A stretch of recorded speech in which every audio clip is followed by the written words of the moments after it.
అందరికీ శుభోదయం. నా పేరు శ్రీనందన్. నేను ఈరోజు మీ ముందుకు దుర్యోధనుడిలాగా వచ్చాను. ఆగండి కురు సభాసదులారా, ఆగండి. ధర్మం ధర్మం అని నిత్యం పలికే ఈ ప్రపంచం బలవంతుని విజయం ముందు మౌనమైపోతుందని గ్రహించలేదా?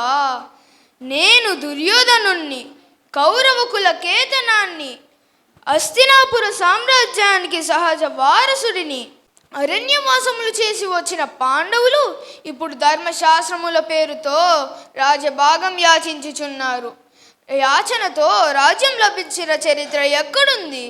ఖడ్గంతో సాధించినదే రాజ్యం, పరాక్రమముతో నిలుపుకున్నదే అధికారం.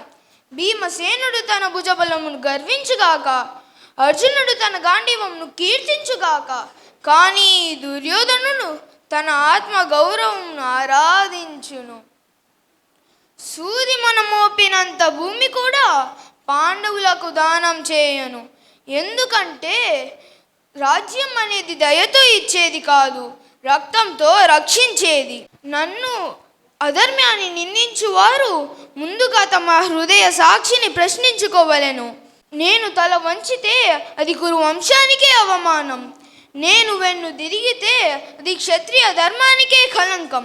కావున వినండి, యుద్ధమే నిర్ణయమైతే కురుక్షేత్ర రణరంగములో గదాయుధమును ధరించి ప్రళయ రుద్రునిలా విరుచుకుపడెదను. విజయం లభిస్తే భూమిని ఏలెదను, మరణం సంభవిస్తే వీర స్వర్గమునే అధిరోహించెదను. కానీ భయం అనే మాట ఈ దుర్యోధనుడి రక్తంలోనే జన్మించలేదు. ఇదే నా ప్రతిజ్ఞ. ధన్యవాదాలు.